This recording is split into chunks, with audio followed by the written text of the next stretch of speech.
Good morning, it is Jane. Let me get you turned around here a little bit better.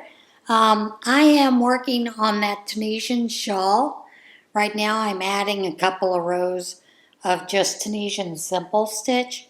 And it says 6 rows, but honestly, I don't think I'm going to do 6 rows. I've already done, I believe 3 rows of just the Tunisian simple stitch to finish it off. But I'll kind of see, if I'm going to do another couple of rows or whatever. So why don't you join me while we work on this? And, while I work on it, you're not working on it. I wish you were. It'd make it easier. I'd get it done faster. But, so grab some coffee, tea, water, whatever, and join me while I just sit and chat with you for a little bit. I have to tell you, I was watching this whole thing, this whole rigmarole around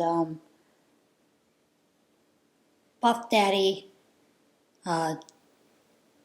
Pity, whatever they call him nowadays, Sean Combs, about the sex trafficking and all those things, the charges. And at first, my first thoughts were, I'll tell you what my first thoughts were. I went back to thoughts of Justin Bieber when he was 15 and he got hooked up with him in a way. And one thing that I noticed about Justin Bieber, being younger than he was, that it seemed like a whole lot of adult, shall we say, stars, Hollywood people, were constantly groping and doing all kinds of things to him as a kid. And I remember feeling kind of disgusted when I saw one of those. I can't remember if it was Madonna who had to get a feel of the beaver's butt or something like that. Who it was exactly. But I remember thinking, that reminded me of Corey Feldman and all that he talked about with being sexually abused as he was growing up, in that type of entertainment industry. And I gotta say, I can remember watching, I want to say it was TMC, one night when P. Diddy was walking the red carpet. I think this was with his wife who died. But on the other side of him was Kamala Harris. And I can remember him, people asking him, who is the lady on your left? And he pointed out it's Kamala Harris. So, makes me wonder what she had to do with all that kind of stuff. But then again, I've heard reports that when she was in college, in law school, that she was actually working as an escort. So who knows? Does that mean that she was doing sexual favors? I don't know. There are a lot of people that work in the escort industry, and sex is never a part of it. And then there are some that it is. So I guess we'll be finding out shortly, in the next year or so. And I kind of hope that he doesn't get, shall we say, Jeffrey Epstein while he's in lockup. Because I understand they've got a lot of information on him from past people who worked with him. That he also had a lot of videotapes, sex tapes, of all these people doing some rather interesting things. And of course, a lot of his parties, from one of his guards, he talked about, you saw a lot of cocaine, a lot of drugs at these parties. I mean, you expect that kind of thing. At least I do in these entertainment parties, because that seems to run rampant.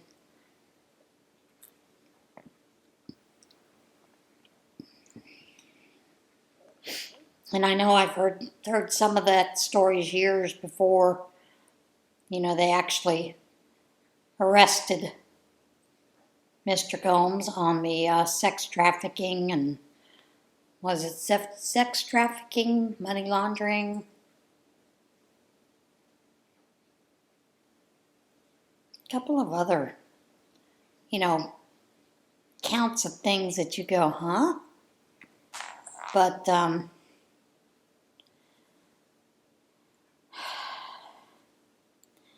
and sex trafficking, unfortunately, in our country is something that is rampant. I mean, there's that theory that the 320,000 missing immigrant children were sold into sex slavery and or a type of slavery anyway. And since they can't locate those children, who knows where they're at and what's happened to them. Just sad. And it's something that can be easily stopped.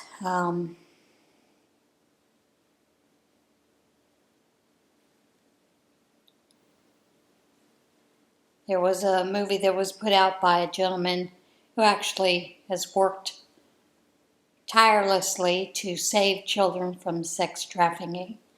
And it's based on a real story. And unfortunately, it is a big business in the U.S. So it'll be interesting to see the people that are called as either defendants, plaintiffs, witnesses to some of that to see what happens.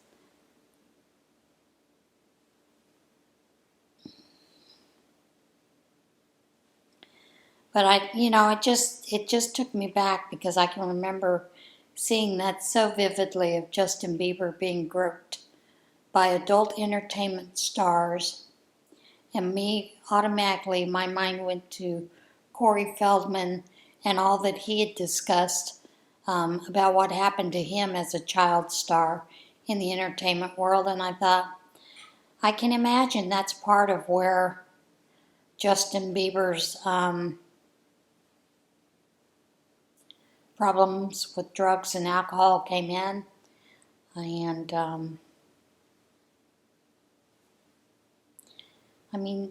going back listening to some of the songs, you got to understand where he came from with those songs. And unfortunately, in our country, there's a lot of evil that's out there. But it'll be interesting, like I said, to see what happens. Of course, they say he probably won't come to trial until 2025 or 2026 even, before things will be disclosed, that kind of stuff. I have a friend who is very much a survivalist type person, being prepared for what's going to come, those kind of things. And I know there are quite a few people that are telling people that they need to be prepared for an event coming up between now and October the 31st.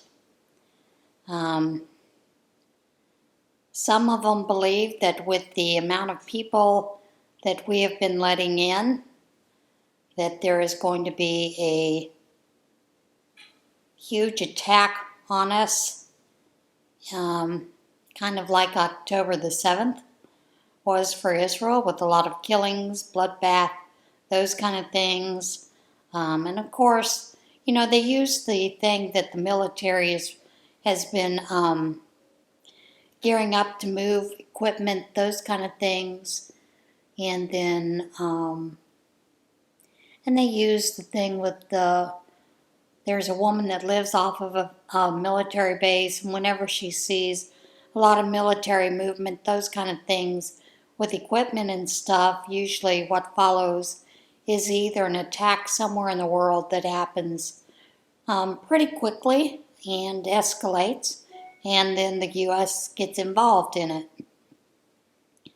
So who knows if that's actually true or not.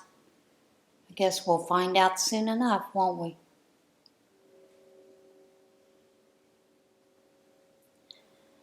So, I just find it interesting, to hear that thing. I have a friend that is still very much into the pagan arts, those kind of things, and she follows a couple people who do tarot readings, those kind of things, and she sent me videos of those talking about the events that will happen. But I will tell you, even when I was into that, a lot of those never came true. They were never verified. So, I consider them, well, that's just your imagination working overtime when you're reading those tarot cards. Because if the spirits were really telling you what was happening, you'd have a better accuracy rate. Let's put it that way. So, yeah, it's just as crazy. And the things that we get closer and closer, to the election, the crazier things happen. I think that happens anytime there's an election. So, who knows?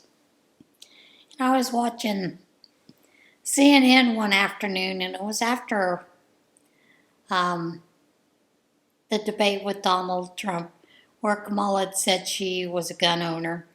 And then it was following, I think it was about 2 days after, maybe a day after, Kamala had done the interview with Oprah, and where she had said that if an intruder broke into her home, she was going to shoot him first or something like that. And yeah, I watched that interview, and for most of the interview, she looked like a deer caught in the headlights. I don't know, maybe her contacts were dried out, who knows? But a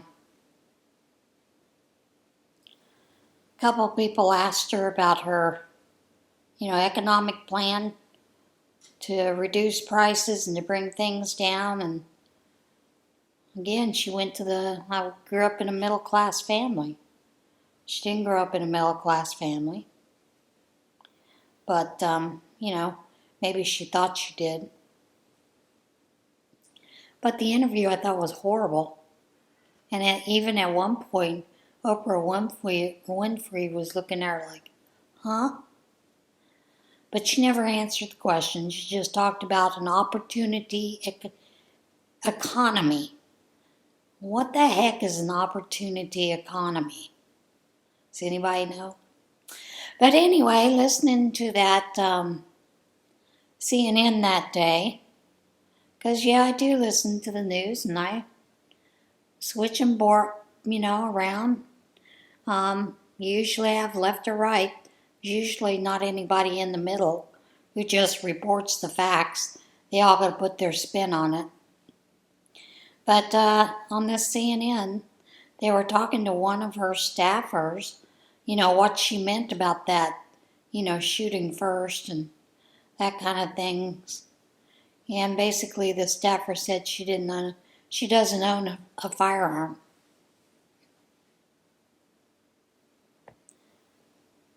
Maybe the staffer doesn't know she owns a firearm. I don't know. But,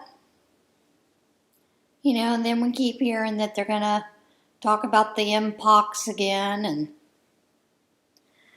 then there's this thing I've seen out there that people that have been vaccinated, if they happen to come in contact with mpox and get it, that they're going to be dead because of the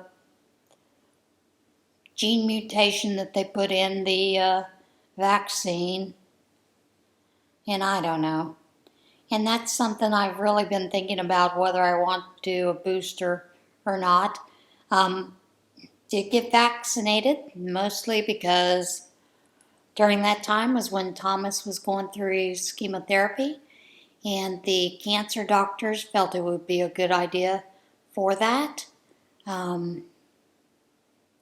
So we both got vaccinated. But I don't know if I want to do boosters or not.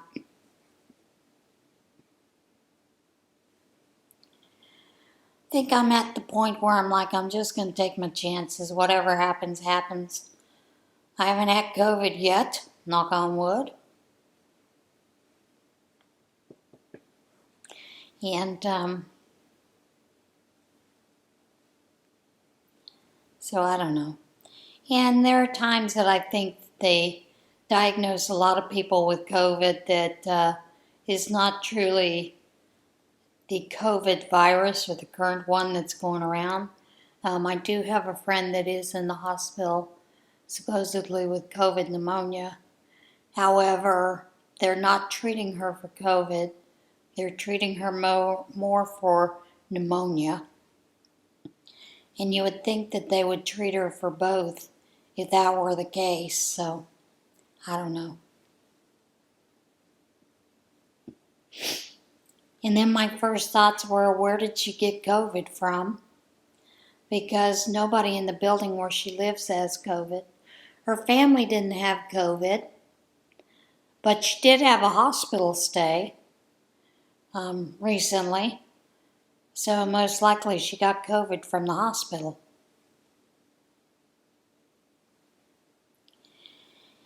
And a lot of hospitals are not equipped for dealing with COVID. I know I told you back when Thomas was doing his chemotherapy, a couple of times that he was hospitalized, that we were on a hall where there were quite a few people that had COVID. And they were basically venting the air outside because they didn't have negative pressure rooms.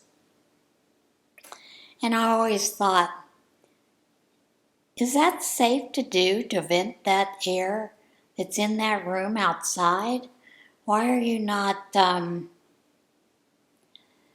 why is it not hooked up to something like the negative pressure rooms where we would put our TB patients or infectious patients into, so that, that air wasn't out into the outer area? And I always wondered about that, because even when you saw the nurses and staff, gearing up, putting on the hazmat suits to go in and take care of the patients who had COVID in those rooms that didn't have negative pressures, they would open the door and automatically whatever's in the room come out into the hallway. And in my mind as a nurse, I was like, well, that's not going to prevent anybody that's walking down the hall from getting COVID, if it releases out into the hallway. But I don't know, maybe they'd figured out something, to keep that air from going out into the hallway. I don't know. I don't see how that would work, but new inventions happen every day, so possibly they had figured those kind of things out.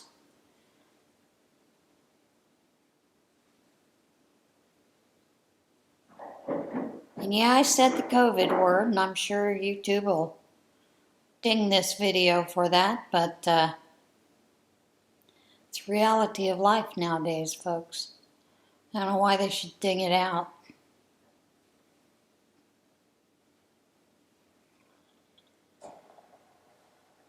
But crazier things have happened.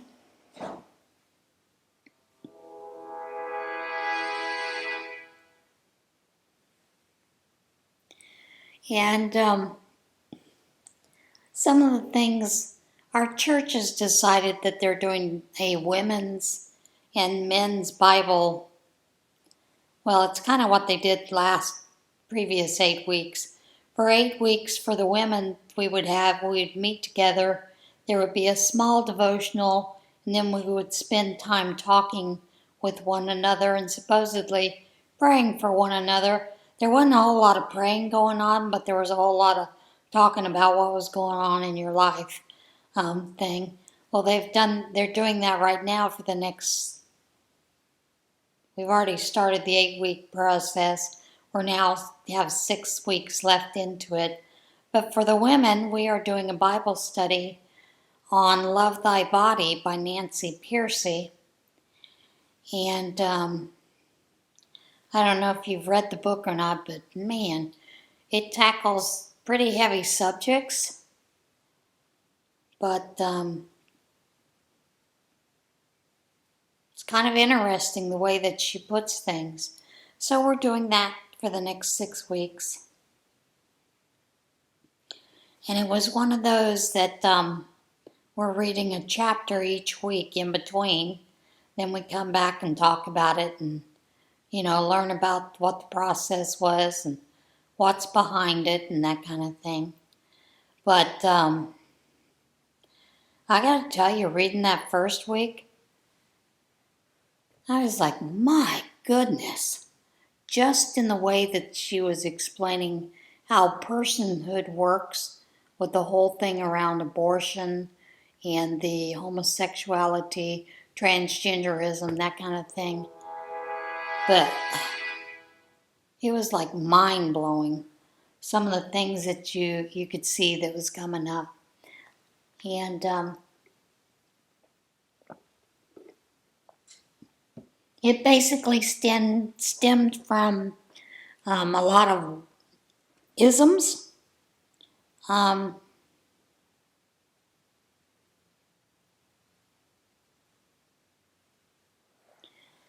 So part of that was finding out the meaning of all the different isms and those kind of things. And that in itself was, goodness gracious, so much. And then they talked about the whole thing with the abortion rights were more based on the 14th Amendment, about the right to privacy, not really about person or the fetus or the child, those kind of things, whatever you want to call it. But it's been pretty interesting reading through that and reading the different things about white people have turned to the point where they hate themselves as being the authentic person that they are. So, yeah, kind of interesting to delve into that.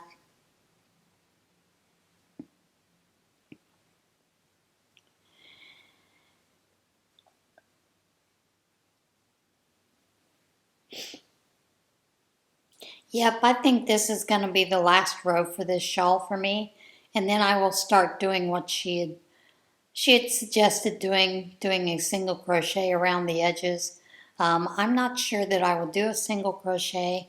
I may do a different stitch. I may do a half double. That's my favorite. But we'll see. It just depends on how it looks when I'm going up, down the sides, those kind of things. But I gotta get the return pass finished. When you get a shawl this big, that return pass, it takes quite a while to get back to the end. And I am continuing to use the Bluebell yarn, that Red Heart yarn in the color Bluebell, because I did get so much of it. And why did I get so much of it? I'm sure it's because of the price. I mean, it was like, they originally had it marked at $2.99, but I actually got it for $1 something. I believe it was $1.59. Either that or I had crazy coupon that gave me that. I know every once in a while, Ollie's did some strange things. Gave you a big, huge discount. Because if I remember correctly, I got a shelving unit and the yarn. Maybe it was a 15% off coupon off of all of that. So I wound up getting, about $150 worth of stuff for about $45, I think. With the way that I had all the discounts and everything. And how much they had them on sale, because it was one of those that was on the sale as well. And I do remember they had marked those down, and it wasn't marked off on the tickets, but when you were sitting on looking at the display, it had said that everything was marked down to $1.50. $1.59, I think, is what it was. And did I keep the ticket with it? No. You know, sometimes I wonder if you should do that. Kind of keep an eye on, you know, the things that you got for sale or at, you know, scraps and skeins, those kind of things. But I've never done that, so. And I know there are more people that keep track of that.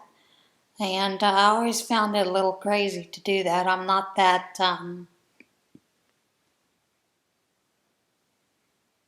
detailed a person. I'll put it that way. I could use another word that I think would apply more to it, but I won't. I won't go into that.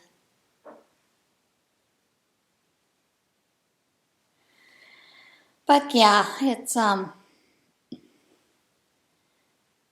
a lot of crazy things going on around today. And today it's really cloudy outside. I didn't think it was supposed to rain, but we've had a bit of rain. I got up at about 5:30 this morning. Got up and had a cup of coffee and a English muffin. And then I promptly sat down and fell asleep for about an hour and a half. But even when I woke up 8 o'clock, it was still really dark outside. And I thought that was rather interesting. You know, of course, fall is here. We've entered the fall, the beginning of the fall season, that equinox. I know I'm glad for the cooler temperatures. Fall has always been one of my favorite seasons. I like the smell of it. I know people are like, what are you talking about? To me, fall has a markedly different smell than other seasons. It's kind of like spring. Spring to me has a season, a smell to it.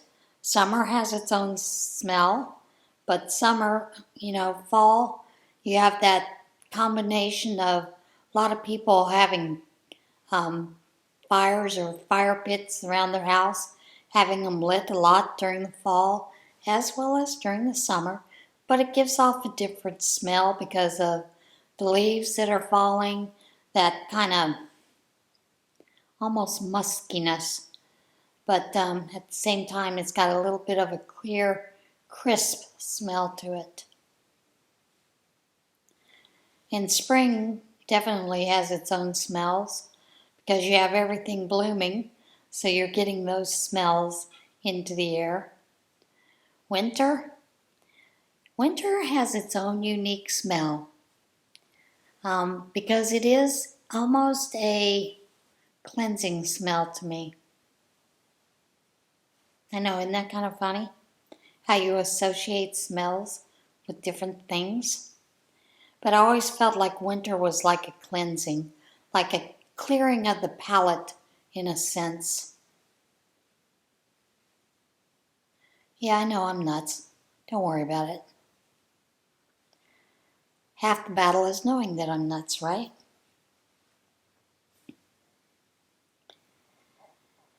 But yeah, fall was always a time when Thomas's family, I know I've told you in the past, we would go down there every other weekend or every third weekend because we would be helping with the planting of tobacco, the culling of the tobacco, and then eventually, towards the end of the summer or the first part of fall, we were actually doing the complete cutting of the tobacco crop and hanging it into the tobacco shed so that it could dry out. And of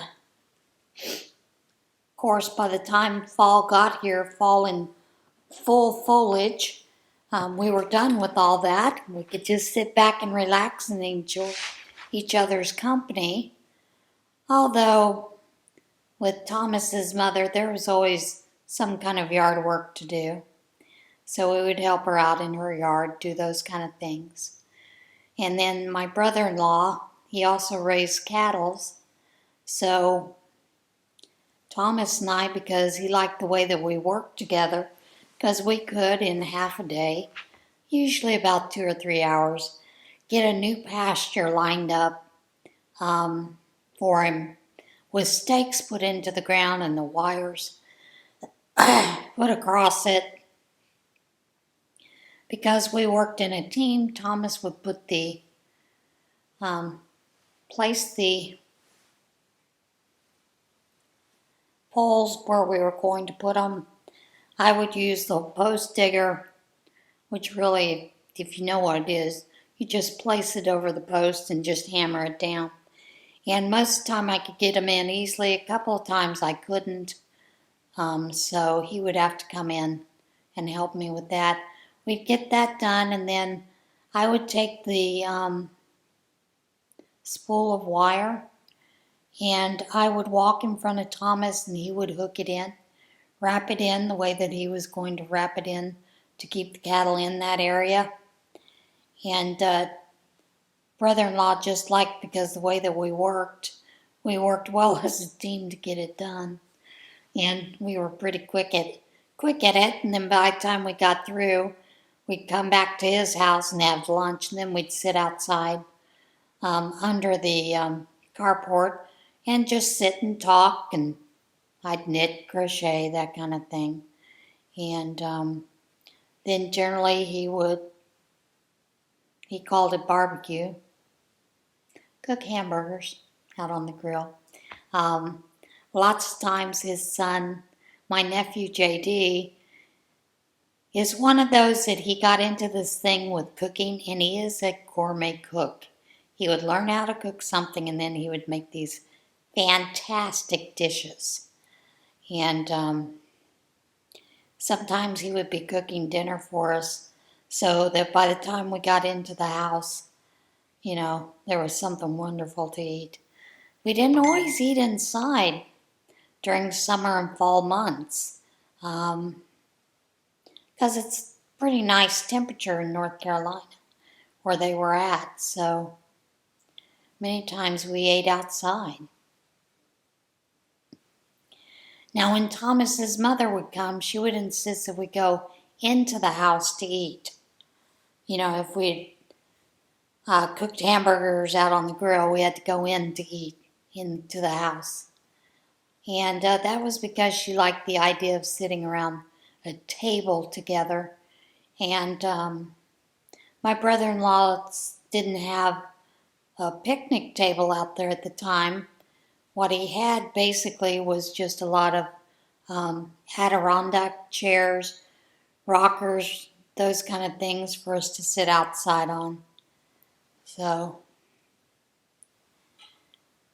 we would do that for Thomas's mother when she would come to eat with us. And it was always just a great family time together, to catch up with each other and see what each person was up to and how things were going in their lives, and getting to know the new family members that would come into the lives, because the niece and nephews by that time were dating. So we would get to meet those folks, include them in. Sometimes it was their friends that came and joined us. So, yeah. I do miss those kind of things. And unfortunately, I knew that was going to happen. When Thomas passed, that kind of part would just fall away. But, yeah. The kitty cats have been up to their royal craziness, and of course I had Sunday afternoon, I had an interesting thing. I got really tired and I wound up going to bed about not quite 3 o'clock in the afternoon because I was really sleepy. And I figured, why do I keep fighting this? So I went in, laid down on the bed. Cats came in, got in bed with me like they normally do every night. And I slept till about 6:30. And I got up, and of course then I was up for a while. Didn't go to bed last night till about midnight. Well, Sunday night till about midnight. Yeah, today's Monday. I'm filming this Monday. You'll see it tomorrow. But then I woke up again this morning, like I said, so early. And the cats are confused because I rarely do that kind of thing. But Ronan, 5 o'clock this morning when I woke up, he wanted the blinds open. And I was like, it's dark out there. You can't. Well, he has cat eyes. Cats can see in the dark. I don't know why I was telling him he couldn't see anything. But I was like, I'm not opening up those blinds because I would have a big light on in the inside the house, But, he was confused by, I don't understand this. This time schedule's got me off my little cat schedule of sleeping 18 hours a day. So, let's see what size hook I've got.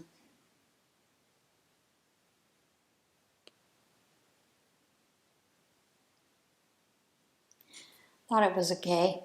So, in the pattern, Ernie suggests going down a hook size or two. Just going to go down one hook size to a J. And I'm going to start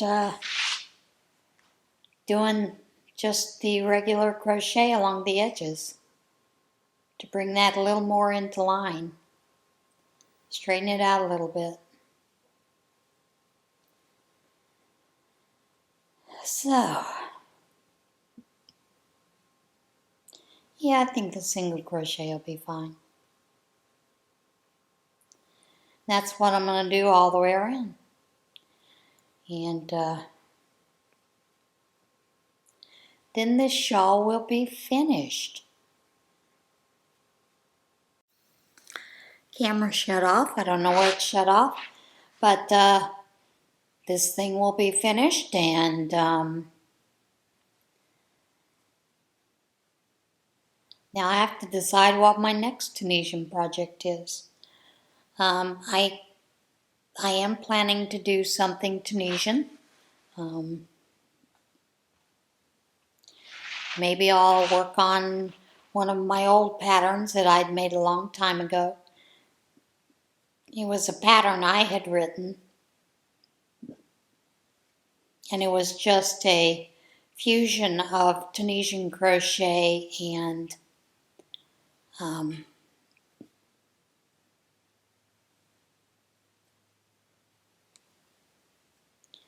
just some regular crochet.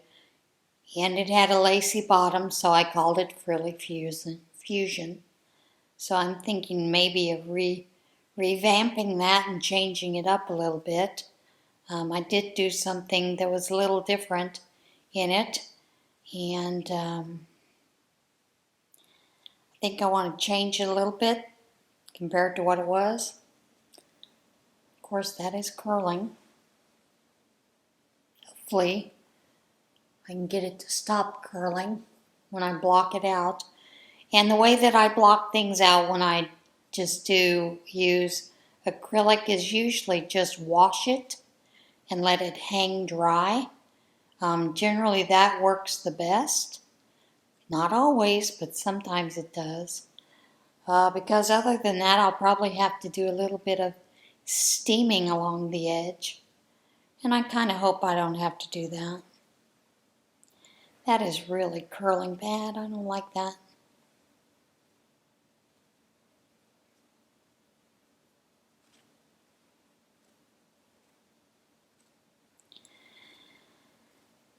Don't like the curl, folks.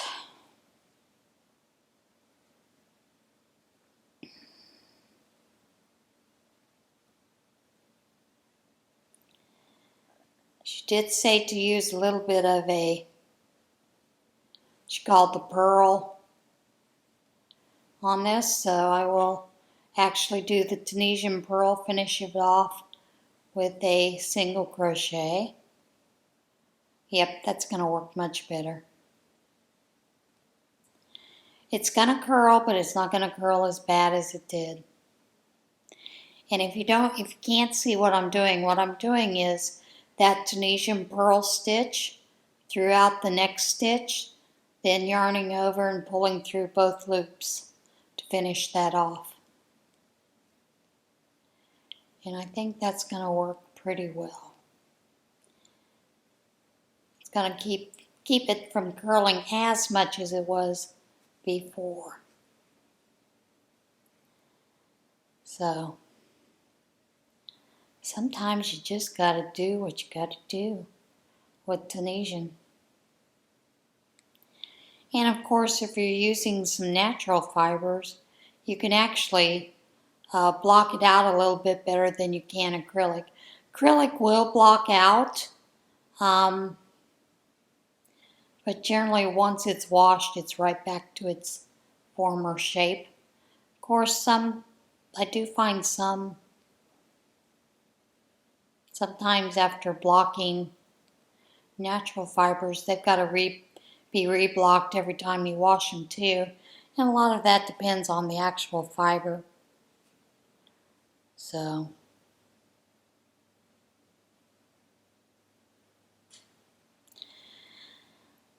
anyway,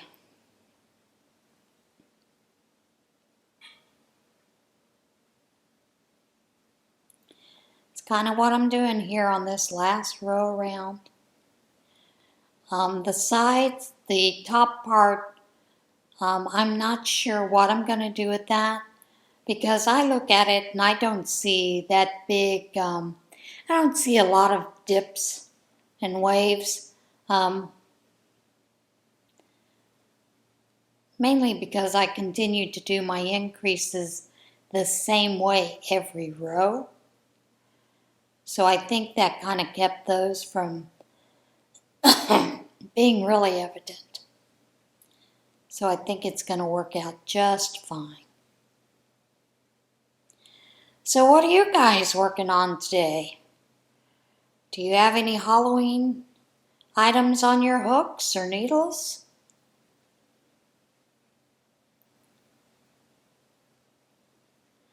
I do want to make a couple of pumpkins. And generally when I make pumpkins, I make the smaller pumpkins so that I can actually take them to the craft fair that we have, Christian women, and you'd be surprised how many people like buying the smaller pumpkins.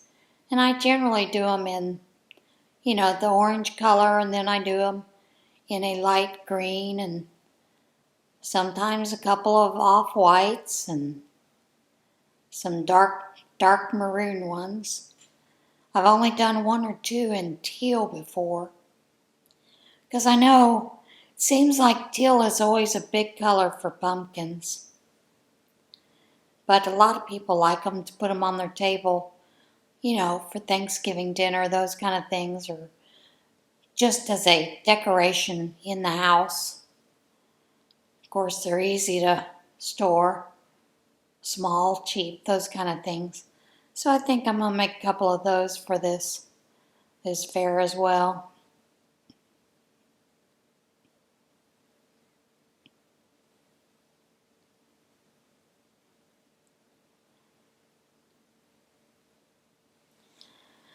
But yeah, I'm going to work on this a little bit longer. I think I've kept you long enough. I am going to work a little bit longer on this, get it finished. And then, of course, you will see it come, not this Monday, next Monday. Boy, we're almost already into October. This year has just flown by. Crazy. All right, guys, I will see you again soon. Remember, don't let those elephants and donkeys drive us too far apart. After all, there'll be a new election in 4 more years, and we can be at each other's throats again. All right, see you guys soon. Bye.